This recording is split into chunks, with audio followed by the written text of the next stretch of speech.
Infiltrative optic neuropathy, a closer look. Welcome. In this video we'll delve into a less common but significant condition affecting vision, infiltrative optic neuropathy. We'll explore its causes, how it impacts the eye, how it's diagnosed and treated, and what the future holds for those affected. The causes of infiltrative optic neuropathy are diverse, involving infiltration of the optic nerve by various substances or cells. Think of it like an unwelcome guest invading the nerve.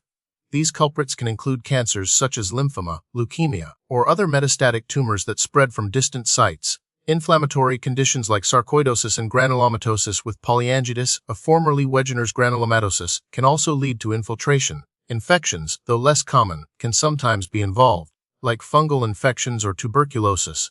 Even rare metabolic disorders have been linked to this type of optic nerve damage. Essentially, anything that can introduce foreign cells or substances into the optic nerve can potentially trigger this condition. Now let's talk about how infiltrative optic neuropathy actually damages the eye. The optic nerve is the vital cable connecting the eye to the brain, transmitting visual information. When infiltrated by abnormal cells or inflammatory substances, this delicate structure becomes compromised. The infiltration disrupts the normal function of the nerve fibers, causing them to malfunction or even die. This disruption can occur through direct compression of the nerve, blockage of blood supply to the nerve, or release of toxic substances by the infiltrating cells. The result is a progressive loss of vision, impacting various aspects of visual function, from sharpness to color perception to peripheral vision. Epidemiologically, infiltrative optic neuropathy is considered a relatively rare condition. Because the causes are diverse, it's difficult to pinpoint a specific incidence rate. The frequency largely depends on the prevalence of the underlying conditions like cancers, inflammatory diseases, or infections that lead to the nerve infiltration.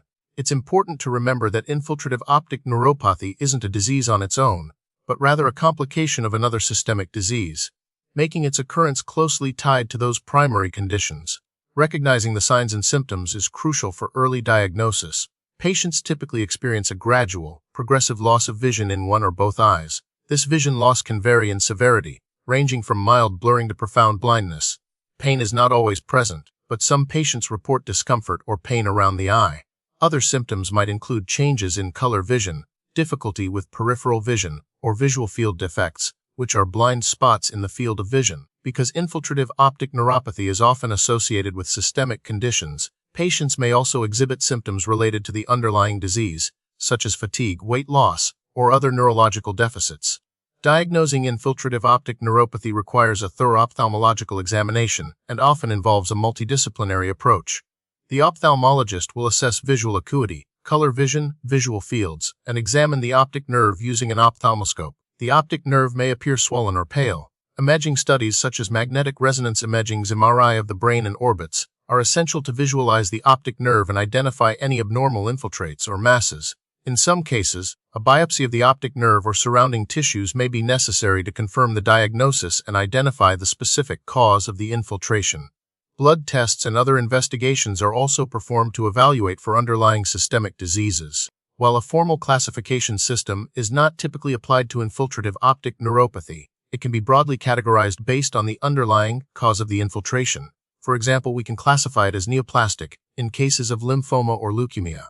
We can classify it as inflammatory, like in sarcoidosis. Lastly, it is classified as infectious in cases of tuberculosis. These classifications help guide treatment strategies. Treatment and management of infiltrative optic neuropathy focus on addressing the underlying cause of the nerve infiltration. For neoplastic cases, chemotherapy, radiation therapy, or surgery may be used to eradicate the tumor or reduce its size. For inflammatory conditions, corticosteroids or other immunosuppressant medications are often prescribed to suppress the inflammation. In cases of infection, appropriate antibiotics or antifungal medications are administered. In addition to treating the underlying cause, supportive care may include medications to reduce optic nerve swelling and improve blood flow. Close monitoring of vision and optic nerve function is essential to assess treatment response and prevent further vision loss. Unfortunately, there are no specific preventative measures to directly prevent infiltrative optic neuropathy. Since it stems from other systemic diseases, the best approach is to manage and control those primary conditions effectively. Early detection and treatment of cancers, inflammatory diseases, and infections can help prevent or minimize the risk of optic nerve involvement. Regular eye exams are also crucial for early detection of any vision changes or optic nerve abnormalities. The prognosis for infiltrative optic neuropathy varies depending on the underlying cause, the extent of nerve damage, and the response to treatment. Early diagnosis and treatment are crucial for maximizing visual recovery. In some cases, vision can be significantly improved with effective treatment of the underlying condition. However, if the nerve damage is extensive or irreversible, vision loss may be permanent. Research efforts are ongoing to develop more effective therapies for the underlying diseases that cause infiltrative optic neuropathy, and to find ways to protect and regenerate damaged optic nerve fibers.